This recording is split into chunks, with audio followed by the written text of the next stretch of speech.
Je m'appelle Nathaniel, puis quand j'ai commencé ma carrière, j'étais travailleuse sociale. Je m'appelle Christine, je suis technicienne en orthèse-prothèse et je travaille au CIS de l'Outaouais.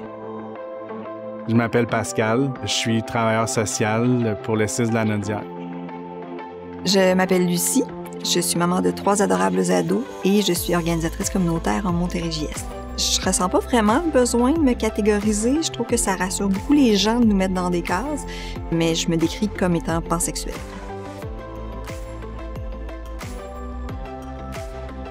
Je me suis sentie assez seule dans le processus de ma transition au travail. Par exemple, quand j'ai avisé les ressources humaines de mon nouveau prénom, on m'a obligé de maintenir mon prénom antérieur féminin dans divers systèmes informatiques et même sur ma carte d'identité, jusqu'à temps que je fasse mon changement au niveau de l'état civil. Puis pour moi, ça a été un délai de 5 mois. Comme vous pouvez l'imaginer, se faire nommer au féminin, au quotidien, à chaque jour, quand c'est plus là-dedans que je vivais, quand j'étais déjà en avant de ma transition physique, ça fait pour des journées assez longues et des journées de travail assez démoralisantes. Si l'employeur aurait été un petit peu plus compréhensif, puis aurait fait ce geste assez simple au niveau de mon prénom, ça m'aurait évité plusieurs mois de détresse. Il y a quelques années, j'avais organisé une formation avec des collègues sur la diversité sexuelle et pluralité de genre. Il y a des gestionnaires qui ont refusé de transmettre l'information à leurs intervenants sous prétexte qu'on n'en a pas de ça, nous autres. Je me suis sentie vraiment invisibilisée par mon employeur, puis ça démontre, en fait, que c'est nécessaire s'ils ne le reconnaissent pas. Pour moi, une formation de ce genre-là, ça devrait être obligatoire dans le cursus, en fait, de tous les gestionnaires, puis même, idéalement, de tout le monde dans le réseau. En milieu de travail, personnellement, j'ai tendance à dire que je suis choyée. Je suis toujours arrivée dans mes milieux de travail en me présentant telle que je suis. Ça s'est toujours bien passé, mais je pense en fait que ça devrait toujours être comme ça. Toute personne devrait arriver telle qu'elle est dans son milieu de travail.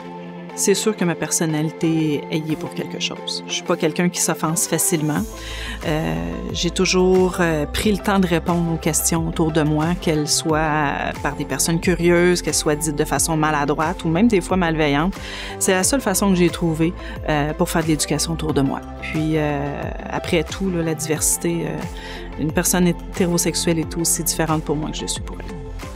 Si je dois me dévoiler dans mon milieu de travail, oui, mais souvent, je vais prendre les devants pour m'assurer que c'est moi qui l'annonce puis qu'il n'y ait pas de confusion non plus avec mes collègues parce que, bon, il y en a toujours qui le savent, il y en a qui le savent pas, fait que j'aime mieux me dévoiler. Puis aussi, en même temps, ben je pense que ça fait qu'on devient porteur d'informations.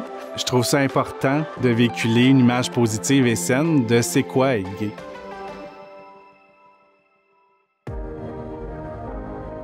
Il y a un travail à faire de sensibilisation avec l'employeur aux expériences transgenres, puis ça se fait à travers la formation, le partage, l'échange d'informations, puis l'accessibilité à cette information. Mais le plus important de retenir, c'est que chaque individu transgenre va avoir un cheminement vastement différent.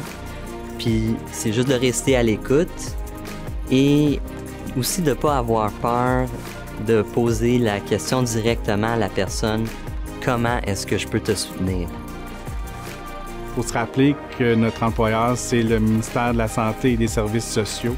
Selon moi, le ministère devrait vraiment être un leader de transmission d'informations, de sensibilisation. Puis, ça nous enlèverait aussi un peu cette responsabilité-là de le faire.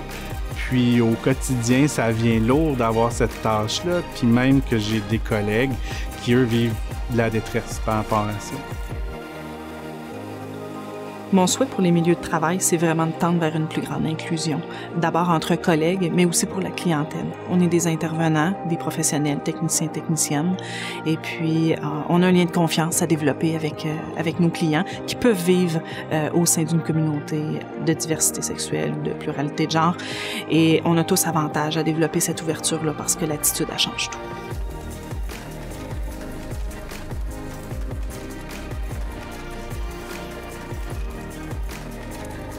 La PTS remercie ses membres Christine, Lucie, Pascal et Nathaniel qui ont accepté de partager les réalités de leur quotidien au nom de la diversité sexuelle et de la pluralité des genres.